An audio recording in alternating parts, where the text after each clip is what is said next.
Vadakara railway station പരിസരത്ത് നിർത്തിയിട്ട car മോഷണം പോയി.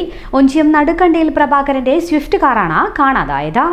ഇക്കഴിഞ്ഞ 19-ന് രാത്രി തിരുവനന്തപുരത്തേക്ക് പോകാൻ റെയിൽവേ സ്റ്റേഷനിലെത്തിയതായിരുന്നു പ്രഭാകരൻ. 9:40 ട്രെയിനിൽ പോകാനെത്തിയ ഇദ്ദേഹം കാർ റെയിൽവേ സ്റ്റേഷൻ പരിസരത്തെ റോഡിൽ നിർത്തിയതായിരുന്നു. ശേഷം തിരുവനന്തപുരത്തേക്ക് തിരിച്ചു. കാർ വീട്ടിലേക്ക് കൊണ്ടുപോകാൻ മകനോട് ആവശ്യപ്പെട്ടു. രാവിലെ കാർ എടുക്കാനായി മകൻ എത്തിയപ്പോഴാണ് വാഹനം കാണാനില്ലെന്ന് മനസ്സിലായത്. തുടർന്ന് വടകര പോലീസിൽ പരാതി നൽകി.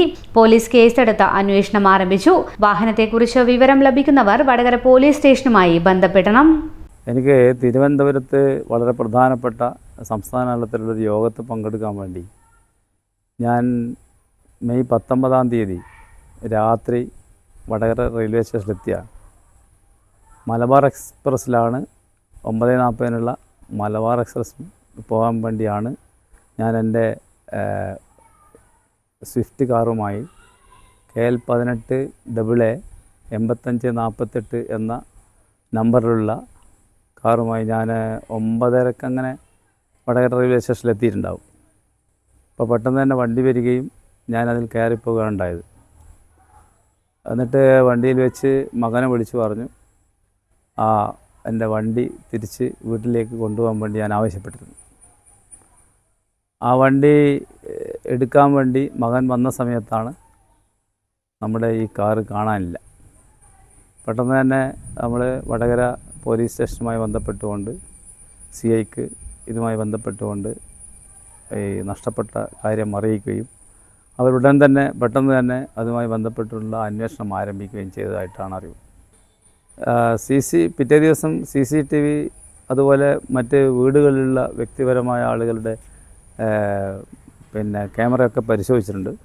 തൊട്ടടുത്ത വീടിൽ പരിശോധിച്ച് നോക്കിയപ്പോൾ 4:30 രാവിലെ ഏതാണ്ട് 4:30 ആ വണ്ടിയുമായി മോഷ്ടാവ് കടന്നു പോകുന്ന രംഗം ആ ക്യാമറയിൽ കൃത്യമായിട്ട് കാണുന്നുണ്ട്. പക്ഷേ സമയം വെളുത്തിട്ടില്ല, അതുകൊണ്ട് ഡ്രൈവറെ ഒന്നും തിരിച്ചറിയാൻ കഴിഞ്ഞിട്ടില്ല. വാഹനം സ്വിഫ്റ്റ് കാറാണ്, എൻ്റെ കാറാണെന്ന് എനിക്ക് മനസ്സിലായിട്ടുണ്ട്.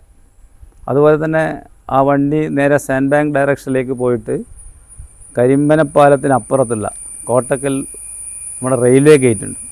ആ റെയിൽവേ ഗേറ്റ് കടക്കുന്നിടത്തൊരു ക്യാമറ ഉണ്ട്. ആ ക്യാമറയിൽ കൃത്യമായിട്ട് ആ വീട് എൻ്റെ കാറിൻ്റെ ഓടിച്ചു പോകുന്ന രംഗം കാണുന്നുണ്ട്. പിന്നെ ഹൈവേയിലേക്ക് കടന്നതിന് ശേഷം പിന്നെ കിട്ടിയൊരു വിവരം പയ്യോളി ഒരു ഷോപ്പിൻ്റെ ക്യാമറയിൽ ഈ കാറ് പതിഞ്ഞിട്ടുണ്ട്.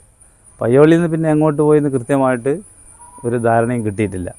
എന്തായാലും പോലീസിൻ്റെ അന്വേഷണം നല്ല രൂപത്തിൽ നടന്നുകൊണ്ടിരിക്കുകയാണ്. ഫലമുണ്ടാവുമെന്നാണ് പ്രതീക്ഷിക്കുന്നത്. നീ ഏതിന്റെ കാര്യമായി പറയുന്നത്? നമ്മുടെ ശ്രീശങ്കരാചാര്യാണ്. തൊഴിലാണ് ലക്ഷ്യമെങ്കിൽ ശ്രീശങ്കരാചാര്യ.